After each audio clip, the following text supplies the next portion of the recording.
the parochialism and stasis of the world of immobile property while singing his own praises. And here's the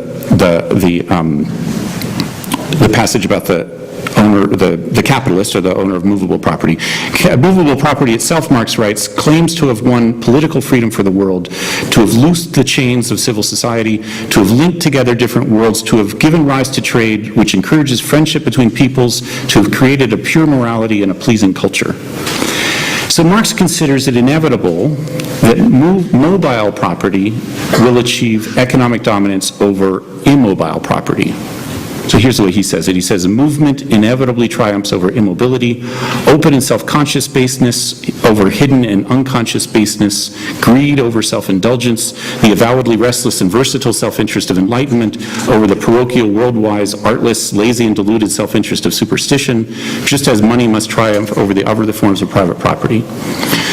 Okay, Marx, of course, mocks both of these property owners, but he does recognize that movable property, however despicable, does have the advantage of revealing the idea of labor as the essence of wealth, which industrial capital reveals. So his periodization, in other words, highlights an increased potential for a communist project in this increasing priority of movable property over immobile property.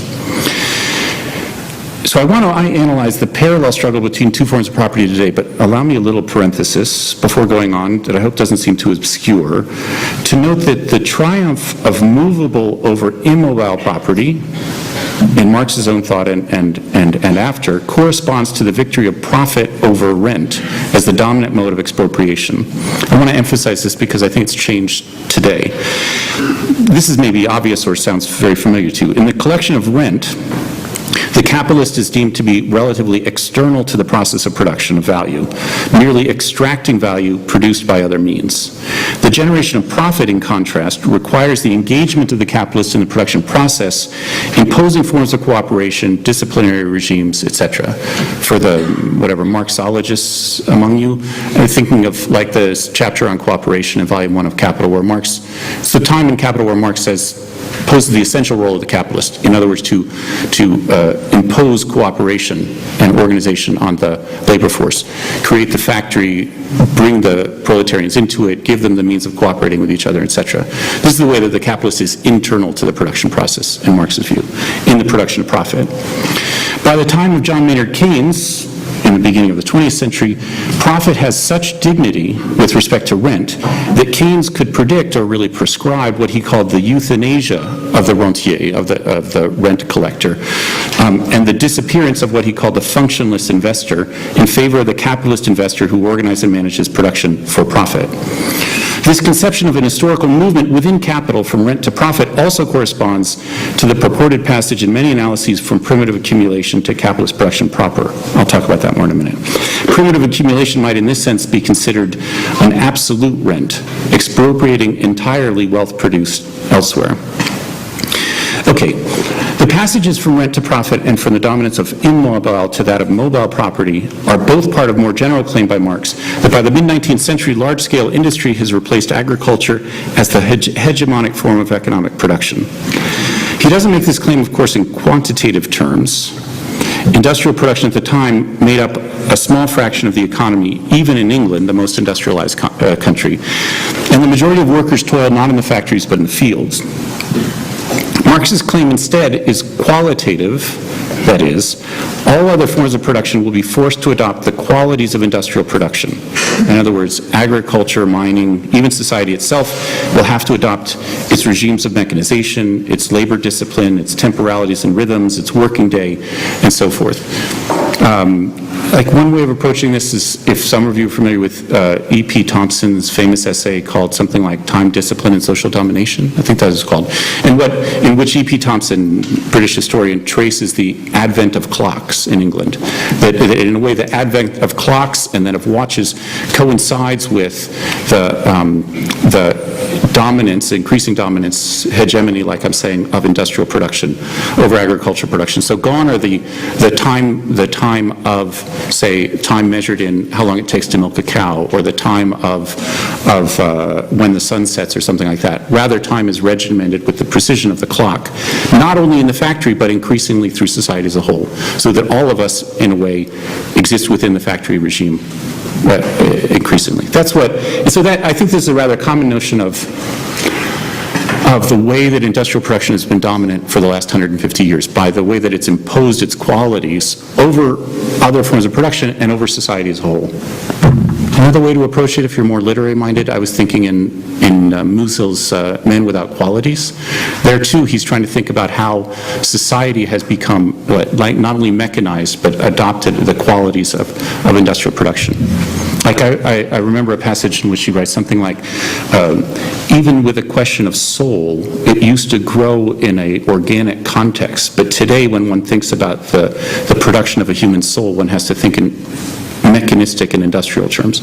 The way he's trying to think of the ways in which industrial production has its qualities have imposed over society as a whole. Okay, that's what I mean. And it seems to me, I think this is something this seems rather standard, that you'll easily understand. And a second thing that I think is also, let's say, clear and uncontroversial, is that industry today no longer holds the hegemonic position within the economy.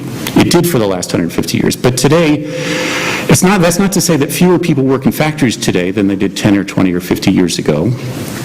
Although in certain respects those locations have shifted, moving to the other side of the global divisions of labor and power.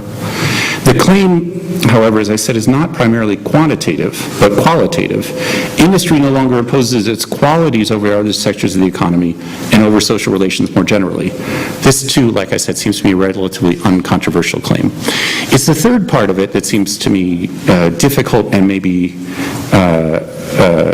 inspires disagreement. When one proposes another form of production as successor to industry as hegemonic in this way.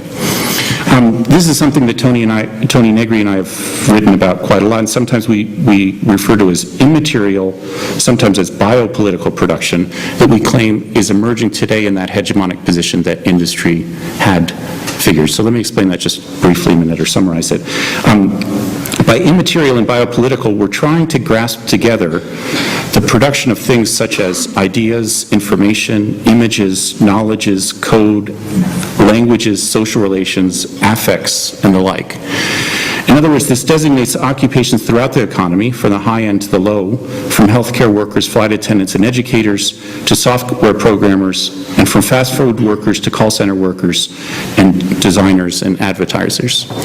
Now, you might say we're trying to put together at least two streams of other people writing about the economy. On the one side, there are those, and I think predominantly in France or France and Italy, that write about what they call cognitive capitalism or cognitive production. And so that would gather together sort of knowledge production, production of ideas, even images, etc.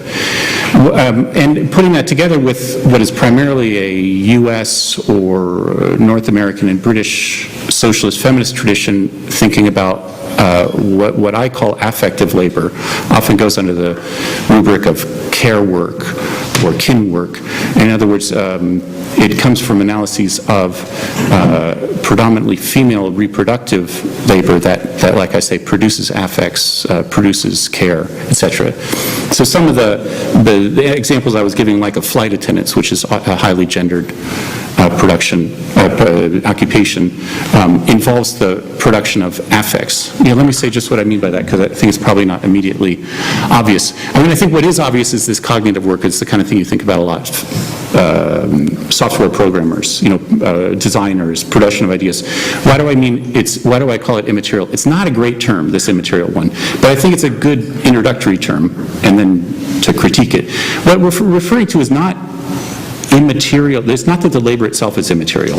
The labor in all these cases, like factory labor, in some ways uses the body and the mind, both, the production process.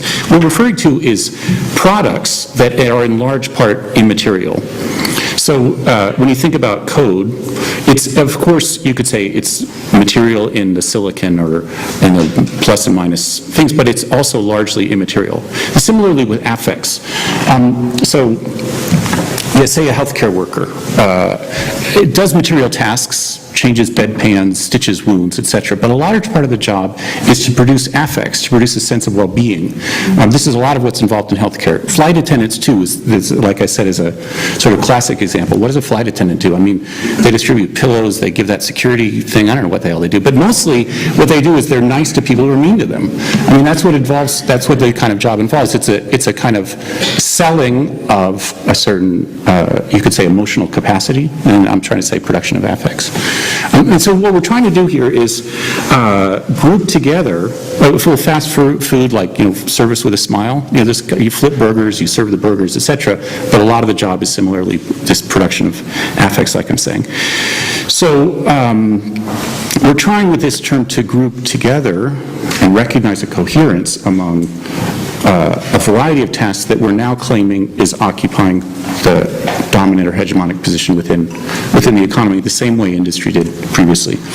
Most of these forms of production are not new, of course, but the coherence among them is perhaps more recognizable, and more importantly, their qualities tend to be imposed over other sectors of the economy and over society as a whole. That's the claim. Like, we might be wrong, but anyway, that's the hypothesis, so at least you get the... I don't even know exactly what it means to be right and wrong in this. Well, okay, I can explain that in a minute.